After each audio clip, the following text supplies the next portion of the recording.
भारत के अगले उपराष्ट्रपति के चुनाव की तारीख तय हो गई है। निर्वाचन आयोग ने उपराष्ट्रपति पद के लिए 9 सितंबर को होने वाले चुनाव की अधिसूचना जारी कर दी है और इसके साथ ही नामांकन प्रक्रिया की शुरुआत भी की जा चुकी है। अधिसूचना के अनुसार नामांकन दाखिल करने की अंतिम तिथि 21 अगस्त है और दस्तावेजों की जांच 22 अगस्त को की जाएगी। नामांकन वापस लेने की अंतिम तिथि 25 अगस्त है। तो वहीं जगदीप धनखड़ के स्वास्थ्य कारणों का हवाला देते हुए अचानक इस्तीफा देने के बाद 21 जुलाई को यह पद रिक्त हो गया था। धनखड़ का कार्यकाल अगस्त 2027 में समाप्त होना था, लेकिन उन्होंने पहले ही इस्तीफा दे दिया। संवैधानिक प्रावधानों के अनुसार मध्यावधि चुनाव की स्थिति में पद पर चुने जाने वाले व्यक्ति को पूरे 5 साल का कार्यकाल मिलता है। तो वहीं उपराष्ट्रपति पद के लिए एक ऐसी व्यक्ति को ही निर्वाचित किया जा सकता है जो कि भारत का नागरिक हो, जो 35 वर्ष की आयु पूरी कर चुका हो और राज्यसभा के सदस्य के रूप में निर्वाचित होने की योग्यता रखता हो। तो भारत सरकार, राज्य सरकार या किसी अधीनस्थ स्थानीय प्राधिकरण में किसी लाभ के पद पर आसीन व्यक्ति उपराष्ट्रपति पद के लिए पात्र नहीं होता है। उपराष्ट्रपति पद के चुनाव में सत्तारूढ़ राष्ट्रीय जनतांत्रिक गठबंधन को स्पष्ट बढ़त हासिल है। उपराष्ट्रपति का चुनाव लोकसभा और राज्यसभा के सदस्यों द्वारा ही किया जाता है। साथ ही उच्च सदन के मनोनीत सदस्य भी मतदान के पात्र होते हैं।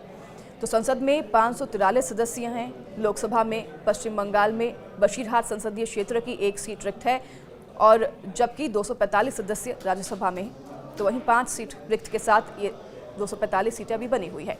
राज्यसभा में 5 रिक्त सीटों में से 4 जम्मू कश्मीर से हैं और 1 पंजाब से हैं।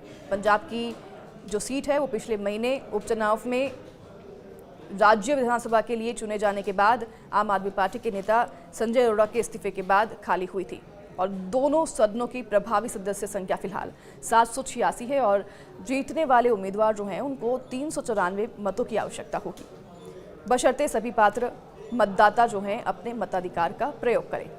लोकसभा में भारतीय जनता पार्टी के नेतृत्व वाले राजग को 542 सदस्यों में से 293 का समर्थन प्राप्त है। तो सत्तारूढ़ गठबंधन को राज्यसभा में 129 सदस्यों का समर्थन प्राप्त है, बशर्ते कि मनोनीत सदस्य राजग के उम्मीदवार के समर्थन में मतदान करें। सत्तारूढ़ गठबंधन को कुल 422 सांसदों का समर्थन प्राप्त है। तो वहीं संविधान के अनुच्छेद 66(1) के अनुसार उपराष्ट्रपति का चुनाव अनुपातिक प्रतिनिधित्व प्रणाली के अनुसार एकल संक्रमणीय मत के माध्यम से होगा और गुप्त मतदान के जरिए ही किया जाएगा। इस प्रणाली में मतदाता को उम्मीदवारों के नामों के सामने अपनी प्राथमिकताएं अंकित करनी होती है। तो उपराष्ट्रपति देश का दूसरा सर्वोच्च संवैधानिक पद है। उपराष्ट्रपति का कार्यकाल 5 वर्ष का होता है, लेकिन कार्यकाल समाप्त होने के बावजूद वह तब तक पद पर बना रह सकता है जब तक कि उसका उत्तराधिकारी पद ग्रहण नहीं कर ले। यह चुनाव तब जरूरी हुआ जब पूर्व उपराष्ट्रपति जगदीप धनखड़ ने 21 जुलाई 2025 को पद से इस्तीफा दे दिया, जबकि उनका कार्यकाल अभी बाकी था। ऐसे में अब यह सवाल उठ रहा है कि भारत का अगला उपराष्ट्रपति कौन होगा। तो आइए जानते हैं वो संभावित चेहरे जिनके नाम इस दौड़ में सबसे ज्यादा चर्चा में हैं। राज्यसभा के उपसभापति हरिवंश सिंह का नाम उपराष्ट्रपति की रेस में सबसे आगे बताया जा रहा है। वो जनता दल यूनाइटेड के राज्यसभा सांसद हैं और 2020 से इस पद पर हैं। अभी वो अस्थायी रूप से राज्यसभा के सभापति की भूमिका निभा भी रहे हैं। वह सरकार के करीबी भी माने जाते हैं।